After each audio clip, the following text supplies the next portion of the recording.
చేరు వచ్చిన ప్రతి ఒక్కరికి ప్రభు అయిన యేసుక్రీస్తు నామమున అందరికీ వందనాలమ్మా. వందనాలన్నా. అందరు బాగున్నారా? చాలా సంతోషం. పోయిన వారం ఏం చదువుకున్నాం మనము? స్నేహం. దేవునితో స్నేహం ఎలా చేయాలి, ఈ లోక సంబంధులతో స్నేహము ఎలాంటిది అని చెప్పేసి, ఈ లోకంలో ఉన్నటువంటి స్నేహితులతో స్నేహం ఎలాంటి వారితో చేయకూడదని చెప్పి చదువుకున్నాం. వాళ్ళలో కొంతమంది కోపస్తులు ఉంటారు, ఎక్కువ మాట్లాడే వాళ్ళు ఉంటారు. మనలో వెనక వైపు నుంచి మన ముందర ఒక విధంగా ఉంటారు, మన వెనకన ఒక విధంగా ఉండి మాట్లాడే వాళ్ళు ఉంటారు, అతిగా మాట్లాడే వాళ్ళు ఉంటారు. వాళ్ళతో మనము ఎలా ప్రవర్తించాలని చూసాం. దానికి ఇంకొక మాట ఈరోజు యాడ్ చేస్తాను. ద్రాక్షారసము త్రాగువారితోనైనను మాంసము హెచ్చుగా తిను వానితోనైనను సహవాసము చెయ్యకము. అర్థమైందన్నమాట. ద్రాక్షారసము త్రాగువారితోనైనను మాంసము హెచ్చుగా తినువారితోనైనను సహవాసము చేయకము. ఎందుకంటే త్రాగుబోతులు, తిండిపోతులు ఏమవుతారంట? దరిద్రులు అవుతారు. నిద్రమత్తు చింపిగుడ్డలకు ధరించుకున్నటకు కారణమగును. ఏంటంటే మన సహవాసం చేసే వాళ్ళు ఎలాంటి వారు అనేది సామెతల గ్రంథము 23వ అధ్యాయము 20 వచనము 21 వచనంలో ఈ మాటలు ఉంటాయి, గుర్తుపెట్టుకోండి. ఈరోజు మన వాక్యం యొక్క ముఖ్య ఉద్దేశము ప్రార్థన. మా ప్రార్థన అంటే ఏమిటి? ప్రార్థన ఎవరికి చేయాలి, ఎలా చేయాలి, ఎలాంటి ప్రార్థనకు దేవుడు తొందరగా సమాధానం ఇస్తాడు, ఆ ప్రార్థన వలన మనకేంటి అనేది ఈరోజు బైబిల్ ప్రకారంగా కొన్ని వచనాలు ధ్యానిద్దాం. వాక్య సహాయమై ప్రార్థన చేసుకున్నాం. సర్వశక్తి గల దేవా, కృపామయుడ, దయగల తండ్రి, మీ అమూల్యమైన ఘనమైన శ్రేష్టమైన నామమునకు స్తుతులు స్తోత్రములు ప్రభువా. ఈ మధ్యాహ్న సమయమందు నీ మాటలు ధ్యానించుచుండగా ప్రభువా, నరుడుగా నేను మాట్లాడితే అది వ్యర్థం తండ్రి. ఇదిగో ప్రభువా, ఎన్నికే లేనటువంటి నన్ను కూడా నిలబెట్టుకొని నేను మాటలు మాట్లాడుటకు ఎంచుకున్న విధానాన్ని బట్టి మీకే స్తుతులు చెల్లించుకుంటున్నాను ప్రభువా. తండ్రి, ఇదిగోనైనా మాట్లాడుతున్న ప్రతి మాటను ప్రభువా, చేరి వచ్చిన నీ ప్రజల హృదయాలలో మరియు యూట్యూబ్లలో వింటున్న ప్రతి ఒక్క హృదయంలో నీ మాటలు వర్ధిల్ల చేసి ప్రభువా, వాక్యం వినుచుండగా మాలో ఉన్న బలహీనతలు తీసివేసి ఆత్మీయ బలము, ఆత్మీయ మేలులు పొందుటకు సహాయం దయచేయమని మా ప్రభువును మా రక్షకుడైనటువంటి యేసు ప్రభు యొక్క శక్తిగల నామమును బట్టి ప్రార్థిస్తున్నాం తండ్రి. ఆమెన్. ప్రార్థన అంటే ఏమిటమ్మా? ప్రార్థన దేవునితో మాట్లాడటం. మాట్లాడుతున్నారా? ఇంతకు మాట్లాడుతున్నారా అనేదే ప్రశ్న. ఎంతమంది మాట్లాడుతున్నారు? ఎట్లా మాట్లాడుతున్నారు? ఎప్పుడు మాట్లాడుతున్నారు? ఎలా మాట్లాడుతున్నారు? ఇవన్నీ మనం ప్రశ్నించుకోవాలి. మాట్లాడుతున్నారా ఇంతకు? కొంతమంది వాక్యం బాగా చెప్తారు కానీ ప్రార్థన చేసేది రాదు. కొంతమంది ప్రార్థన బాగా చేస్తారు కానీ వాక్యం చెప్పేది రాదు. కానీ వాక్యం మనం ఎంత శ్రద్ధగా వింటున్నామో ప్రార్థన కూడా అంతే శ్రద్ధగా చేయాలి. దేవునితో మాట్లాడాలి. ప్రార్థన ఎప్పుడు చేస్తాం చెప్పండి? సంతోషంగా ఉన్నప్పుడు, మొట్టమొదటిగా కష్టాలు వచ్చినప్పుడు చేస్తాం. తర్వాత సంతోషం వచ్చినప్పుడు, బాధ వచ్చినప్పుడు, రోగాలు వచ్చినప్పుడు, అప్పులు వచ్చినప్పుడు, ఇంట్లో సమస్యలు వచ్చినప్పుడు ఎవరు గుర్తొస్తారు? దేవుడు గుర్తొస్తాడు. ప్రార్థన అప్పుడు చేస్తాం. సమస్యలు మొదలైనప్పుడే మనము ప్రార్థన చేయాలని ఆశపడుతుంటాం. సమస్య వచ్చినప్పుడు ఎవరికి చెప్పాలి? మనము ఎలా చెప్పాలి? ఏ విధంగా చెప్పాలి? ఎప్పుడు చెప్పాలి? ఎలా చెప్తే దేవునికి తొందరగా రీచ్ అవుతుంది అనేదే ఈరోజు చూద్దాం. మీరు చెప్పండి, ఎలా చేస్తే దేవుడు మన ప్రార్థన వింటాడు అని మీరు అనుకుంటున్నారు? ఎలా చేస్తే నా ప్రార్థన దేవుడు వింటాడు అనుకుంటున్నారు? లేదు, ఇక్కడ ప్రార్థన వాక్యం బాగా విన్నాం, కూర్చొని దేవా నా ప్రార్థన అంగీకరించు ప్రభువా అంటే వింటాడా? వింటాడు. కానీ దేవుడు అందరి ప్రార్థనలు వింటాడు. కానీ మనకు సమాధానం వచ్చే ప్రార్థన కావాలి. మనకేం కావాలి? సమాధానం రావాలి మన ప్రార్థనకు. అలాంటి ప్రార్థననే ఒక ఆయన చేసి ఆయన పొందుకున్నటువంటి మేలును గురించి అలాంటి ప్రార్థన మనం చేయాలని ఆశపడుతూ ఈరోజు మన వాక్యం యొక్క ముఖ్య ఉద్దేశము కీర్తనల గ్రంథము 126వ కీర్తన, కీర్తనల గ్రంథము 126వ కీర్తన 5వ వచనం చూడండి ఒకసారి.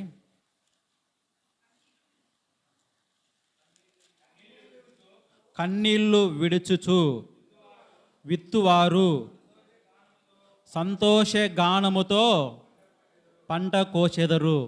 ఎట్లా అంట? కన్నీళ్లు విడుచుచు విత్తువారు. అయ్యా, నువ్వు ప్రార్థన చేసేటప్పుడు ఎలా ప్రార్థన చేయాలి? దేవా అని చెప్పి కన్నీళ్ళతో బాధతో నువ్వు దేవుణ్ణి ఎప్పుడైతే మొరపెట్టుకుంటావో అప్పుడు దేవుని యొక్క సమాధానం నీకు లభిస్తుంది. అప్పుడు నువ్వు ఎలాంటి పంటకు వస్తావంట? సంతోషముతో గానముతో ఉంటావు. ఎలాంటి ప్రార్థనను దేవుడు అంగీకరిస్తాడంటే, ఇదిగో మనము కన్నీటితో చేసే ప్రార్థననే దేవుడు మొట్టమొదటగా వింటాడు, అదేవిధంగా మనకు సమాధాన పరుస్తాడు. చూడండి, మొట్టమొదటిగా మనకు ఎప్పుడు ప్రార్థన చేస్తామంటే వెంటనే సమస్యలు ఏదైనా స్టార్ట్ అయిన వెంటనే అప్పుడు ప్రార్థన చేయడం స్టార్ట్ చేస్తాం. అవునా కదా? మనకు సమస్యలు వచ్చినప్పుడే కదా ఎక్కువ ప్రార్థన చేసేది. చూద్దాం, 2వ రాజుల గ్రంథము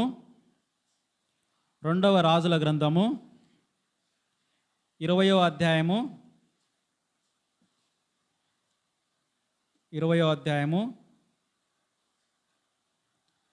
1 నుంచి చదువుకుంటూ వెళ్దాము. ఆ దినములలో హిజ్కియాకు మరణకరము రోగము కలగగా ఆమోజు కుమారుడును ప్రవక్త అయిన యెషయా అతని యొద్దకు వచ్చి, నీవు మరణమవుచున్నావు, బ్రతుకవు కనుక నీవు నీ ఇల్లు చక్కబెట్టుకొనమని యెహోవా సెలవిచ్చుచున్నాడని చెప్పగా, ఇక్కడ ఏమొచ్చింది? హిజ్కియాకు ఒక సమస్య వచ్చింది. ఏం సమస్య? ఇప్పుడు చెప్పండి, ఎవరైనా వచ్చి అమ్మా నువ్వు చనిపోతున్నావు అంటే ఎట్లుంటుంది? మనకు హాస్పిటల్లో మన బంధువులు కానీ మనకు సంబంధించిన వాళ్ళు ఎవరైనా కానీ ఉండి, డాక్టరు అమ్మ ఇదిగో మీ బంధువు చనిపోతున్నాడు, మీకు ఏమైనా చివరి మాటలు ఉంటే చివరిగా ఏమైనా మాట్లాడండి అన్నప్పుడు మనకేమనిపిస్తుంది? ముందు ఏడుపు వస్తుంది, చాలా బాధపడతాం. చూడండి, డైరెక్టే ఈయన ఎవరు అంటే హిజ్కియా యూదా రాజ్యాన్ని పరిపాలించిన వంటి మంచి రాజు, దేవుని యందు భయభక్తులు కలిగి యథార్థముగా ఏలినటువంటి రాజు హిజ్కియా గారు. అంతకు మున్పే అశూరు రాజు చేతిలో నుండి దేవుని చేత ప్రార్థింపబడి అశూరు రాజులందరి చేతిలో నుండి యూదా రాజ్యాన్ని విడిపించిన వ్యక్తి ఈ రాజు. ఇలాంటి రాజుకు ఏమొచ్చిందంట? మరణము గల మరణకరమైన ఒక రోగం వచ్చింది. అంటే చనిపోవడానికి సిద్ధంగా ఉన్నావు నువ్వు, అందుకే నీ ఇల్లు చక్కబెట్టుకో అని ఒక ప్రవక్త వచ్చి చెప్తున్నాడు ఈయనకు. అయ్యా రాజుగారు, ఇదిగో మీకు ఒక రోగం వస్తుంది, మరణకరమైన రోగము, నువ్వు ఇంకా బతకవు, చచ్చిపోతావు, ఇదిగో నీ ఇంటిని చక్కబెట్టుకో అని చెప్పి రాజుతో అన్నప్పుడు రాజు ఎలా ప్రవర్తించాడనేది చూద్దాం. చూడండి, ఇప్పుడు రాజుకు సమస్య వచ్చిందా లేదా? సమస్య వచ్చిన వెంటనే ఏం చేస్తున్నాడు ఆయన? ఇదిగో ఎవరి మీద ఆధారపడలేదు, రాజు కదా, కింద సైన్యం ఉంటుంది, కింద అందరూ ఉంటారు, ఆయన కింద అధికారులు అందరూ, వాళ్ళందరితో ఎవరి మీద ఆధారపడకుండా రెండో మాట చూడండి, ఏకాంతముగా ఒక్కడే ఏం చేస్తున్నాడు చూడండి.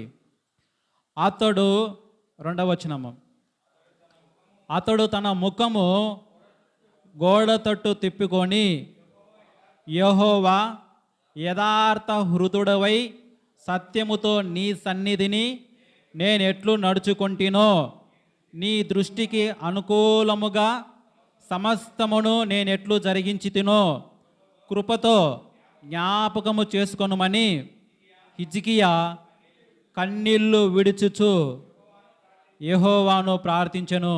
ఎట్లా ప్రార్థన చేశాడంటమ్మా? ఎట్లా ప్రార్థన చేశాడు?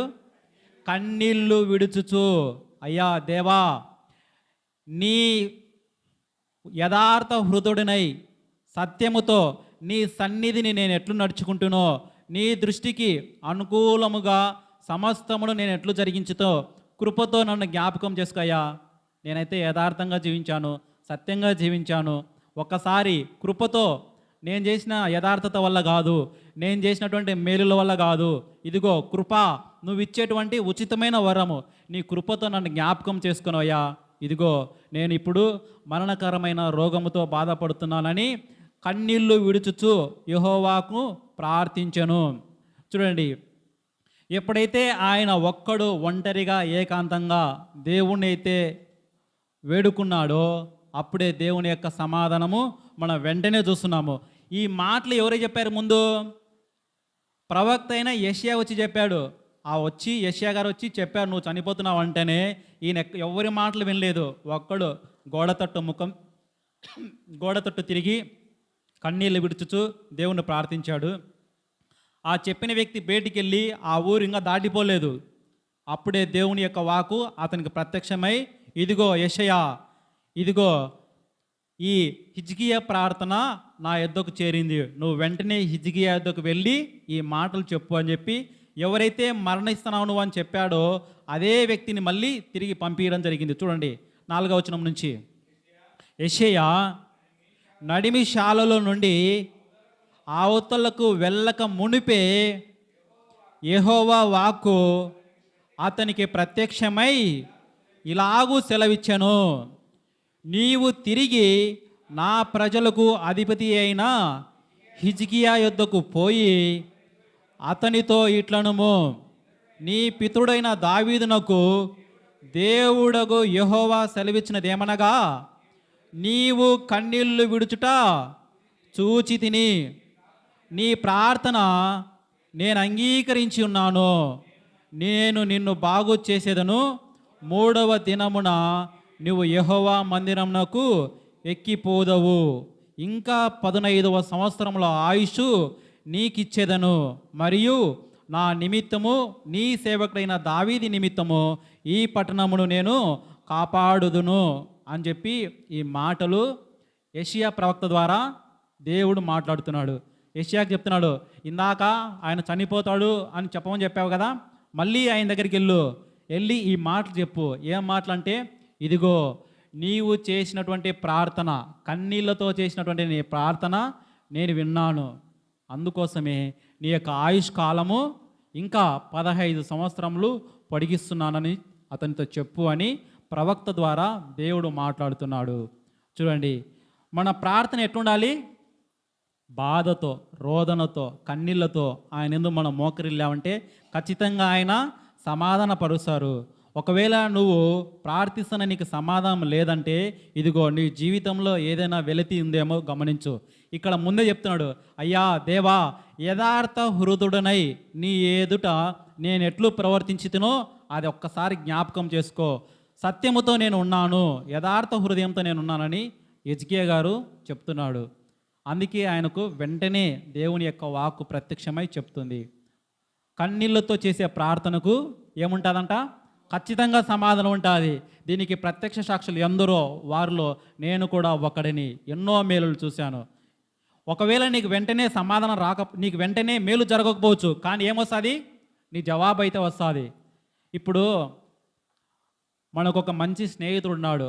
అతని దగ్గర పలుకుబడి ఉంది, అధికారం ఉంది, డబ్బు ఉంది, అన్నీ ఉన్నాయి. అతడు నీకు స్నేహితుడు. అలాంటి స్నేహితుడు నీకు తోడుకుంటే నీకేమైనా బాధ ఉంటుందా?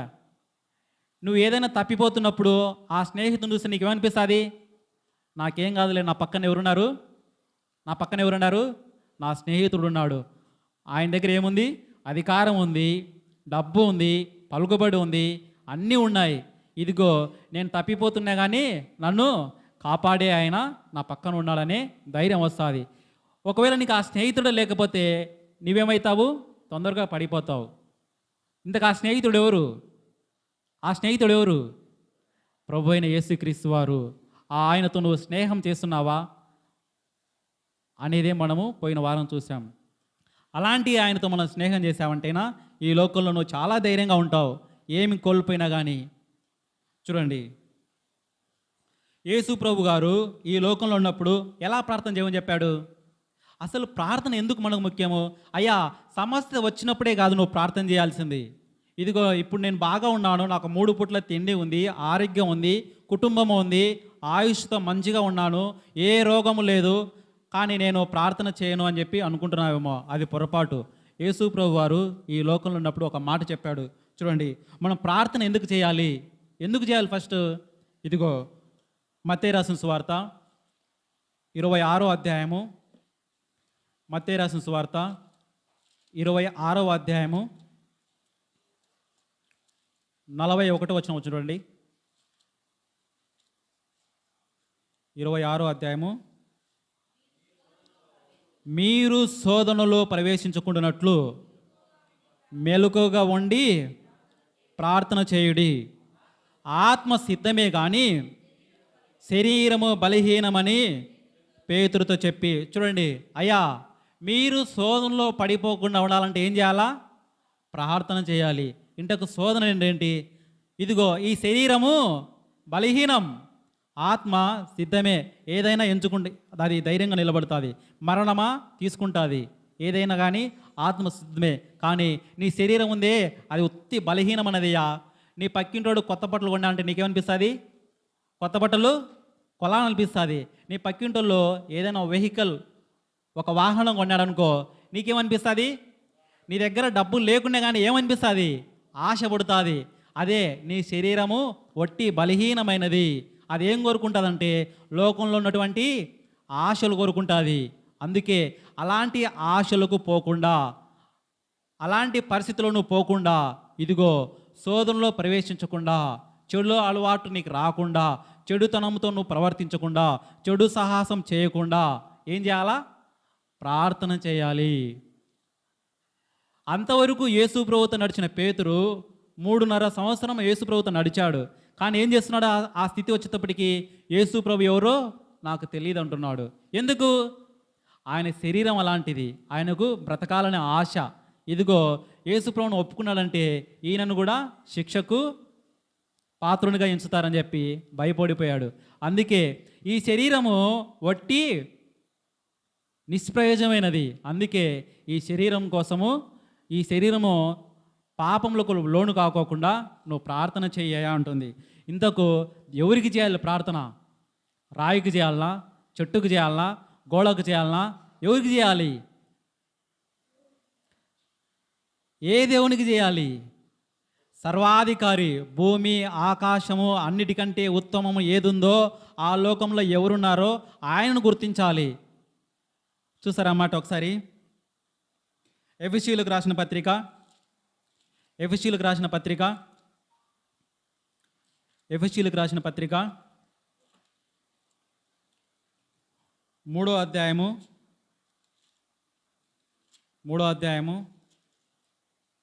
14వ వచనం చూడండి. ఈ హేతువు చేత పరలోకమందును భూమి మీదను ఉన్న ప్రతి కుటుంబము ఏ తండ్రిని బట్టి కుటుంబమని పిలువబడుచున్నదో ఆ తండ్రి ఎదుట నేను మోకాళ్ళుని. చూడండి, ఎవరు చెప్తున్నారు ఈ మాటలు? అపోస్తలుడైన పౌలు గారు ఎఫెసీ సంఘం కోసము దేవునికి ప్రార్థన చేస్తున్నాడు. ఎట్లా చేస్తున్నాడు ఆయన? అయ్యా మోకాళ్ళొంగి ఏం చెప్తున్నాడు అండి? భూమి మీదను పరలోకమందును ఉన్న ప్రతి కుటుంబానికి అంటే కుటుంబానికి పెద్ద ఎవరు? మన కుటుంబానికి పెద్ద ఎవరు? భర్త. పిల్లలకైతే తండ్రి. అదే భూమి మీద ఉన్న జనానికి కానీ, ఆకాశంలో ఉన్న జనానికి కానీ, పరలోకంలో ఉన్న జనానికి కానీ ఒక్కడే తండ్రి. ఆయనే సర్వాధికారి అయిన తండ్రి, ఆయనే అందరికీ తండ్రి. ఆ తండ్రికి అని చెప్తున్నాడు చూడండి. ఏం చెప్తున్నాడు చూడండి? పరలోకమందును భూమి మీదను ఉన్న ప్రతి కుటుంబము ఏ తండ్రిని బట్టి కుటుంబం అని పిలువబడుచున్నదో ఆ తండ్రి ఎదుట మోకాళ్ళొంగి. చూడండి, నువ్వు ప్రార్థన చేస్తున్నప్పుడు ఇదిగో నీ కళ్ళ ముందున్నది ఎవరో ఒక్కసారి ఆలోచించుకో. ఈ శరీరాన్ని సృష్టించాడే సృష్టికర్త అయిన తండ్రి, ఆ తండ్రి ఎదుట నువ్వు మోకాళ్ళుని కన్నీళ్లు విడుచుచు నువ్వు ప్రార్థన చేస్తే ఖచ్చితంగా నీ ప్రార్థనకు సమాధానము దొరుకుతుంది. నేను ప్రార్థన చేస్తున్నాను, నాకు సమాధానం రావట్లేదు అని చాలామంది అనుకుంటుంటారు. అయ్యా, కొంతమంది ప్రార్థన చేసి చాలా ధైర్యంగా సంతోషంగా ఉంటారు, వాళ్ళ సమస్యలు మర్చిపోతారు. కొంతమంది ప్రార్థన చేసి ఇంకా ఎదురు చూస్తుంటారు, నాకు ఇంకా నా సమస్య పోలేదని. కానీ వాళ్ళలో వాళ్ళ బలహీనతలు గుర్తించలేరు. ఏంటి గుర్తించలేరు? వాళ్ళ బలహీనతలు. ఏంటి ఆ బలహీనతలు? ఆలయానికి వచ్చినప్పుడు చాలా బాగానే ఉంటాం. బయటికి వెళ్ళినాక మన ప్రవర్తన, మన నడవడిక, మనం చేసే పనులు అవన్నీ మన పక్కన వాళ్ళు గమనించలేకపోవచ్చు. కానీ మనకు అందరికి పైన ఉన్నటువంటి తండ్రి మన అందరిని ఎట్లా చూస్తాడంట? తేటగా, ఆయనకు మరుగుగా ఏది లేదు, అన్నీ స్పష్టంగా కనబడుతుంటాయి ఆయనకు. ఆయన చూస్తూ ఉంటాడు. చూడండి, నేను దేవుణ్ణి నమ్ముకున్నాను, నేను ప్రార్థన చేస్తున్నాను, నాకు ఇంకా సమాధానం లేదనుకుంటాడు. కానీ ఆయన హృదయంలో ఇంకా వ్యభిచారపు తలంపులు అట్లే ఉంటాయి. ఇదిగో నేను దేవుని నమ్ముకున్నాను, దేవునితో ప్రార్థన చేస్తున్నాను, నాకు సమాధానం రాలేదనుకుంటారా? ఇదిగో అతడు ఇంకా మద్యానికి బానిసగానే బతుకుతూ ఉంటాడు. ప్రార్థన చేస్తాడు, మద్యం తాగుతాడు. ప్రార్థన చేస్తాడు, వ్యభిచారపు ఆలోచనలు. ప్రార్థన చేస్తాడు, ఇదిగో చెడు సాహసము. ఇలాంటి ఆలోచనలు ఉన్నప్పుడు మనకు సమాధానం ఎట్లా వస్తుంది? హెజ్కియా గారు చెప్పారు, నేను నీ సన్నిధిని ఎలా ప్రవర్తించానో, ఎలాంటి హృదయం గల ప్రవర్తించానో ఇదిగో ఒక్కసారి జ్ఞాపకం చేసుకోయా, సత్యముతో జ్ఞాపకం చేసుకో, నేను ఎట్లా ప్రవర్తించానో ఒక్కసారి ఇదిగో నీ కృపతో నన్ను జ్ఞాపకం చేసుకోయా అని చెప్పేసి. ఇదిగో నువ్వు ఒకసారి దేవుని నమ్ముకొని వచ్చిన తర్వాత నీ యొక్క అవి పాత జీవితాన్ని వదిలేయాలి. ఏంటి ఆ పాత జీవితము? ఇదిగో వ్యభిచారం చేసేవాడివా, అది మొత్తాన్ని వదిలేయాలి. తాగేవాడివా, వదిలేయాలి. చెడు సాహసం తిరుగుతున్నావా, వదిలేయాలి. అలాంటి నీవు ఆ పనులు మానుకొని దేవుని ఎదుట మన మోకాళ్ళకి ప్రార్థించినావంటేనా ఖచ్చితంగా ఆయన ఏం చేస్తాడు? మన పాపములన్నిటినీ జ్ఞాపకం చేసుకోడు. ఒకవేళ నీ పాపంతో నువ్వు అట్లే ఉన్నావు అనుకో, నీకన్నా ముందే ఏం వస్తాయి? నీ పాపములు అడ్డం వస్తాయి దేవునికి. ఆయన కృప ఎలాంటిదంటే ఇదిగో ఆకాశము భూమి రెండింటిని పట్టాజాలన్నంత కృప. ఆయన దగ్గర మనం ఎలా ఉండాలి? సింపుల్. మనకి ఏదైనా సమస్య వచ్చామనుకో ఎక్కడికి వెళ్తాం? ఫస్ట్ పోలీస్ స్టేషన్కి వెళ్తామా? పోనీ ఎంఆర్ ఆఫీస్కి వెళ్తామా? పోయినప్పుడు ఎట్లా ఉంటాం మనము? చాలా భయంతో భక్తితో కూర్చొని పద్ధతిగా ఉంటాం చూస్తానే. ఆడికయ్యి నాకే మేలు అని చెప్పి బాగా ధైర్యంగా కాళ్ళ మీద కాలేసుకుని ఉంటామా? ఉండలేము. ఎందుకంటే ఇదిగో మనకు న్యాయం కావాలంటే ఈ లోకంలో అలా ప్రవర్తించాలి వాళ్ళ దగ్గర. కానీ అందరికీ పైన ఉన్న న్యాయాధికత సర్వాధికారి అయిన దేవుని ఎదుట మనం ఎలా ఉండాలి? మనకు న్యాయం కావాలంటే ఎట్లా ఉండాలి? మన కోరికలు తీరాలంటే ఎట్లా ఉండాలి? చూడండి, కీర్తనల గ్రంథము, మనం చేసే పనుల వల్ల మనకు మేలు జరగదు.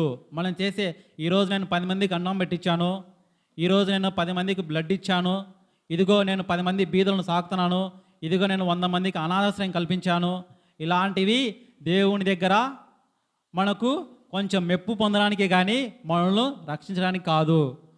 చూడండి, కీర్తనల గ్రంథము 103వ కీర్తన,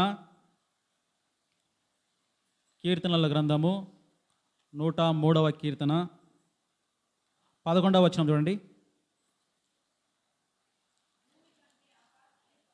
భూమి కంటే ఆకాశము ఎంత ఉన్నతముగా ఉన్నదో ఆయన యందు భయభక్తులు గల వారి ఎడల ఆయన కృప అంత అధికముగా ఉంటుంది.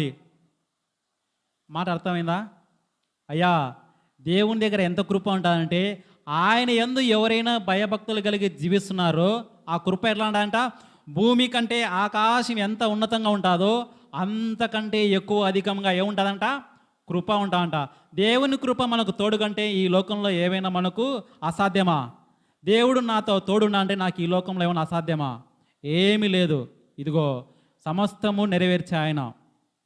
చూడండి, ఒకవేళ మన అతిక్రమములు మన పాపములు అలాగే ఉన్నాయనుకో, ఇదిగో మనం ఏం చేసినా కానీ ఎంత ప్రార్థించినా కానీ మనకు సమాధానము రాదు. చూడండి నెక్స్ట్ మాట, పడమటికి తూర్పు ఎంత దూరమో ఆయన మన అతిక్రమములను మనకు అంత దూరపరిచి ఉన్నాడు. ఈ మాటను అర్థం చేసుకోండి. పడమటికి తూర్పు ఎంత దూరమో ఆయన మన అతిక్రమములను మనకు అంత దూరపరిచి ఉన్నాడు. మనం చేసిన పాపాలను వదిలిపెట్టాలి. నమ్ముకొని వచ్చావు కదా యేసుప్రభును ఒకసారి నమ్ముకొని వచ్చిన తర్వాత మళ్ళీ ఆ పాపపు లోకానికి, ఆ పాపపు జీవితానికి, ఆ పాపానికి దూరంగా జీవించాలి. అలాంటప్పుడే నీ యొక్క అతిక్రమాలు, నువ్వు చేసినటువంటి పరిస్థితి ముందున్నవన్నీ ఆయన ఇంకా ఎప్పటికీ జ్ఞాపకం చేసుకోడు. ఎప్పటికంటే ఎంతవరకు?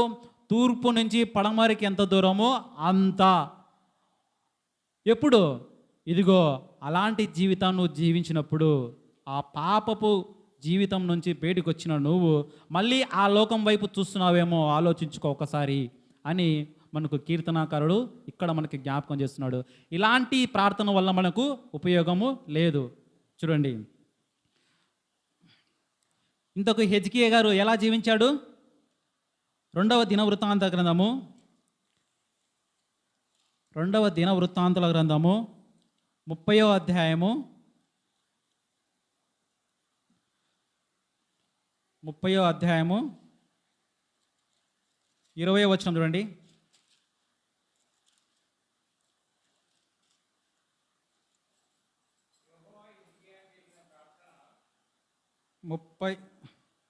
31వ దినవృత్తాంతాల గ్రంథము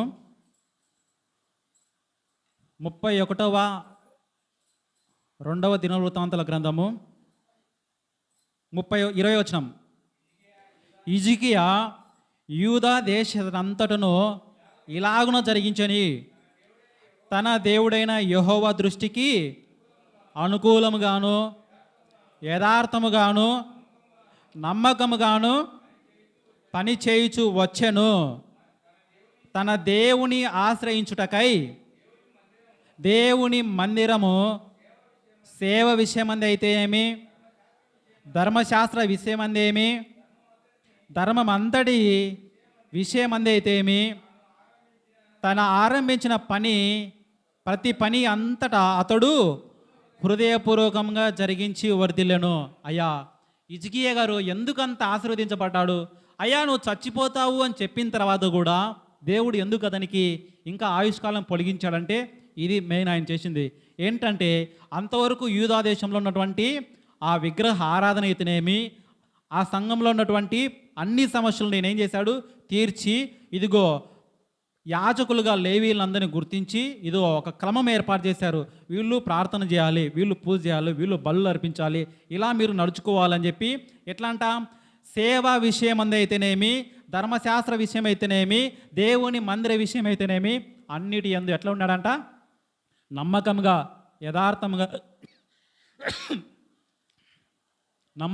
యథార్థంగా దేవుని ఎదుట నడుచుకున్నాడు. కాబట్టి ఆయన ప్రార్థన చేశాడు, అయ్యా, ఇంత నమ్మకంగా నేను జీవించానే, ఒక్కసారి నీ కృపతో నన్ను జ్ఞాపకం చేసుకోయా అంటే వెంటనే ఏమయ్యాడు? ఇదిగో ఆ మరణం నుంచి తప్పించబడ్డాడు. ఇలాంటి ప్రార్థనను మనం చేస్తున్నామా? ఇలాంటి కన్నీటితో మనం ప్రార్థన చేస్తున్నామా? ఒకసారి ఆలోచించి అలాంటి యథార్థవంతమైన జీవితాన్ని మనం జీవించి నమ్మకంగా మనం ఉన్నామంటే అయినా ఖచ్చితంగా దేవుని యొక్క మేలులు మనము చూస్తాము. చూడండి, యేసు ప్రభు ఎలా ప్రార్థన చేయమని చెప్పాడు? యేసు ప్రభు ఎలా చేయమని చెప్పాడు మనం చూసాం. మత్తయి రాసిన సువార్త 6వ అధ్యాయము,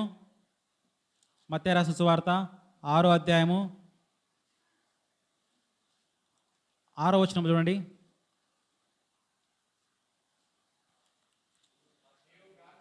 నీవు ప్రార్థన చేయనప్పుడు నీ గదిలోనికి వెళ్ళి తలుపులు వేసుకొని రహస్యమందున్న నీ తండ్రికి ప్రార్థన చేయము.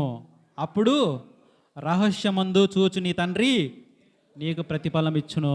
చూడండి, అమ్మలారా, అయ్యలారా, అక్కలారా, నువ్వు ప్రార్థన చేయాలంటే ఇదిగో నీ ఇండ్లుందే, ఇంట్లోకి వెళ్ళి ఒక గదిలోనికి వెళ్ళి తలుపు వేసుకొని నీ ఎదుట ఉన్నటువంటి సృష్టికర్తను ఒక్కసారి జ్ఞాపకం చేసుకొని ఆయన ముందు మోకరిల్లి కన్నీటితో నువ్వు ప్రార్థన చేసావంటే ఖచ్చితంగా నువ్వు ఆశీర్వదించబడతావు. ఖచ్చితంగా నీకైతే సమాధానం వస్తుంది. ఇది నిజము, ఇది తథ్యము. ఎందుకంటే దేవుడు మన అందరి ఆలోచనలు ఎరిగిన ఆయన ఎదుట మనం యథార్థంగా ప్రార్థన చేసామంటే ఖచ్చితంగా మాట తప్పకుండా ఉండడు. అడుగుడి మీకు ఇవ్వబడును అని చెప్పాడు. అడిగిన ప్రతి అందరికీ ఇస్తాడు. ఎప్పుడంటే ఆయన మాటలు మన హృదయంలో ఉన్నాయంటే, ఆయన ఏం చెప్పాడు ఆ మాటలు మనం హృదయంలో పాటిస్తున్నామంటే, నీకు ప్రార్థన చేస్తున్నప్పుడు నీకు ప్రార్థన చేయడము రాలేదేమని భయపడుతున్నావా, బాధపడుతున్నావా? చూడండి, చాలామంది ప్రార్థన చేయని కూర్చుంటారు, చేయలేరు, అంతే కదా. స్తుతులు చెల్లించండి అని పాస్టర్ గారు చెప్పినప్పుడు ఎంతమంది స్తుతులు చెల్లిస్తున్నారు? ఎందుకు చెల్లించట్లేదు? అయ్యా, ఇక్కడ కూర్చున్నాము, మనం ఎందుకు వచ్చాము? ప్రార్థన చేయనికే కదా, దేవుని మాటలు వినికే కదా.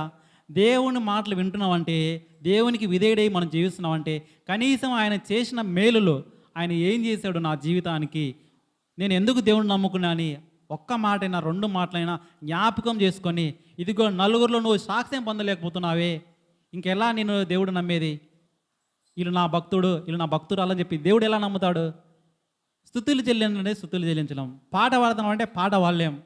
వాక్యం చదవమంటే వాక్యం చదవలేం. ఇంకెప్పుడు మేలులు పొందడమే కాదు, ఊరికి వస్తున్నాము, పోతున్నాము, ఉంటున్నాము. మన జీవితం ఇంతే ఉంటుంది. దేవుని చేత ఆశీర్వదించబడిన వాళ్ళు ఎంతలో, అందులో నేను కూడా ఒకనని చెప్పాడా? ఆ మేలులు ఎలాంటి ఒక్కసారి నీలేసారిని అడగండి. నీలేసారి జీవితమే నాకు చాలా మార్గదర్శకంగా ఉంటుంది. చిన్న వయసులోనే ఆయన భార్యను కోల్పోయినప్పుడు పిల్లలు ముగ్గురిని చదివించుకుంటూ ఎంత ప్రయోజకం చేశాడంటే, ముగ్గురికి గెజెటెడ్ ఆఫీసర్లు చేయడం అంటే అది మామూలు విషయం కాదు. పిల్లలను దేవుని భక్తిలో పెంచడము అంత ఆషామాషి కాదు. ఎందుకంటే ఆయనకు తెలుసు దేవుని యొక్క ప్రార్థనా శక్తి. ఆ ప్రార్థనా శక్తి ఆయనకు తెలుసు కాబట్టి ఆయన అత్యధికంగా ఆశీర్వదించబడ్డాడు. కుమారులు ఇప్పుడు ఉన్నతమైన స్థితిలో ఉన్నారు. ఆ ప్రార్థన శక్తి మనం గమనించాలి. ఏంటా అని చెప్పేసి, ఇదిగో దేవుడు చెప్పాడు, నువ్వు శోధనలో పడిపోకుండా ఒంటరిగా నీ గదిలోకి వెళ్ళి మోకరెళ్ళి కన్నీళ్ళు విడుచుచు ప్రార్థన చేయి. అప్పుడు నువ్వు అడుగు వాటికి అన్నిటికంటే, ఊహించు వాటి అన్నిటికంటే అధికంగా నేను చేస్తాను అని చెప్తున్నాడు. నువ్వు ఇంకా నమ్మలేకపోతున్నావు, నోరు తెరవలేకపోతున్నావు. నోరు తెరిసే కదా, మనం నోరు తెరిసే దేవుడు ఏదైనా చేస్తాడు. దేవునికి అన్నీ తెలుసు, దేవునికి తెలియకుండా ఏది లేదు. మనం ఏం చేయాలా? అడగాలి. మన ఇంట్లో సామెత ఉంది, అడగంది అమ్మ అయినా కానీ అన్నం పెట్టదు. అమ్మకు కొంతవరకే గుర్తుంటుంది పిల్లలకు పెట్టాలని. కొంచెం వయసు వచ్చిన తర్వాత వాళ్ళకి ఆకలి తెలుస్తుందిలే అనుకుంటారు. పిల్లలు అడిగేంత వరకు పెట్టలేదు, ఆమె పనులలో ఆమె బిజీగా ఉంటుంది. ఇదిగో దేవుడి సృష్టించి వచ్చిన తర్వాత మనం మాత్రమే ఉన్నాం. ఆ దేవునికి ఆకాశ పక్షులు ఉన్నాయి, జంతువులు ఉన్నాయి, జలచరాలు ఉన్నాయి, దేవదూతలు ఉన్నారు. వాళ్ళన్నింటినీ పోషించాలా. అవి ఒక్కసారి మనం మొరపెట్టుకున్నామంటే, ఇదిగో ఆకాశ పక్షులు కూడా వాటికి ఆహారం ఊరికే దొరకదు. అవి తన భాషతో దేవుణ్ణి అడుగుతాయి, మొరపెట్టుకుంటాయి. కాకి పిల్లని వదిలిపెట్టి కాకి ఎక్కడికో దూరానికి పోతుంది. అదే మళ్ళీ తన ప్లేస్కు సాయంత్రానికి వస్తుంది ఆహారం ఎత్తుకొని. ఎవరు ఇస్తున్నారు ఆహారము? అది అక్కడికి పోయినప్పుడు ఈ పిల్ల కూడా మొరపెట్టుకుంటుంది, నా తల్లిని క్షేమంగా నా ఇంటికి తీసుకురా, ఆహారం తీసుకురా అని చెప్పి. పిచ్చుకల కంటే మనం శ్రేష్టమైన వాళ్ళం కామా?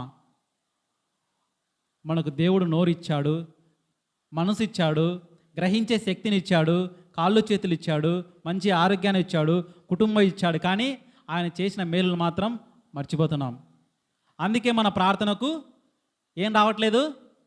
సమాధానం రావట్లేదు. అర్థమవుతున్నాయి మాటలు? ఇదిగో పౌలు అంతట్లో ఆడే మోకాళ్ళని తన దేవుని ప్రార్థించాడు. యేసు ప్రభు వారు కూడా శరీరాన్ని ధరించుకొని ఈ లోకానికి వచ్చినప్పుడు మోకాళ్ళొంగి ప్రార్థన చేశాడా లేదా? ఆయన శిలువ మరణానికి పోకముందు గెస్తమైన తోటలో మోకాళ్ళొంగి సాగిల పడుతూ ప్రార్థించాడా లేదా? ఎందుకు? మామూలుగా ఎక్కడే ఉండి చేయొచ్చు కదా. ఎందుకంటే ఇదిగో తన శిష్యులు చూసి నేర్చుకోవాలి. నువ్వు ఎలాంటి పరిస్థితులలో ఉన్నా కానీ నువ్వేం చేయాలా? మోకరెళ్ళి సాగిలపడి ఇదిగో నీ దేవాది దేవుడినైనా ఆ దేవుణ్ణి జ్ఞాపకం తెచ్చుకొని నువ్వు ప్రార్థిస్తే, రోదనతో ప్రార్థిస్తే, కన్నీటితో ప్రార్థిస్తే ఆయన ఖచ్చితంగా సమాధానం చెప్పే దేవుడు. అది చూపించాడు ఈ లోకంలో యేసు ప్రభు వారు. ఇంకా మనము అవి గ్రహించలేకపోతున్నాము. ఇంకా ఎన్నాళ్ళు చూడండి, ఇంకా ఒంటరిగానే ఫీల్ అవుతున్నావా? లేదు, నీ పక్క ఎవరున్నారు? నా దేవుడు ఉన్నాడని చెప్పి నువ్వు నమ్మాలి. చూడండి, ఇంతకు దావీదు గారు కూడా ప్రార్థన చేశాడు. దావీదు గారు చేసిన ప్రార్థన 3 మాటలు చూద్దామా? దావీదు గారు చేసిన ప్రార్థన 25వ కీర్తన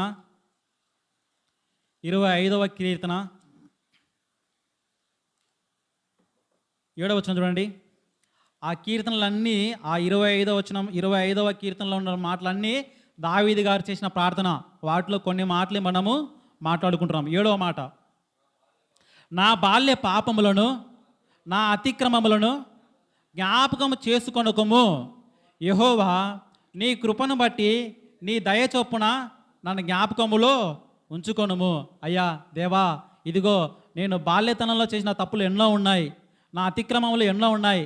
ఇదిగో నేను ఉరిమియాను చంపించాను, ఆ భార్యను తెచ్చుకున్నాను, ఎంతోమందిని చంపించాను, నా పాపం లెక్కలేని ఉన్నాయి, అవేమీ నువ్వు జ్ఞాపకం చేసుకోకయ్యా. ఇదిగో నీ కృప ఉంది, నీ ప్రేమ ఉంది, నువ్వు ఉచితంగా ఇస్తామని చెప్పేవి ఆ రక్షణలో ఆ కృపతో నన్ను జ్ఞాపకం చేసుకో తండ్రి అని చెప్పి దావీదు గారు ప్రార్థన చేస్తున్నారు. చూడండి 11వ వచనం చూడండి. 11వ వచనం 11వ వచనము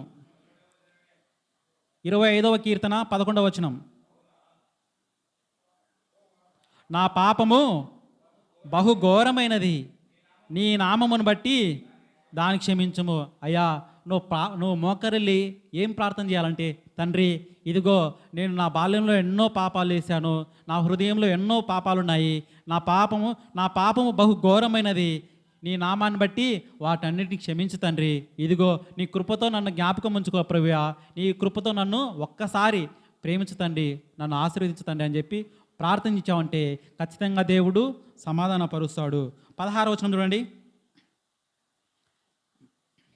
నేను ఏకాకిని బాధపడు వాడను, నా వైపు తిరిగి నన్ను కరుణించుము, నా హృదయ వేదనను అతి విస్తారములు ఇక్కట్టులో నుండి నన్ను విడిపింపుము. అయ్యా నా పక్క ఎంతమంది ఉన్నా కానీ కష్టాలు వచ్చినప్పుడు ఎవ్వడు లేడు, అందరు నన్ను వదిలిపెట్టిపోయారు అని చెప్పి లాస్ట్ వారం కూడా చదువుకున్నాం.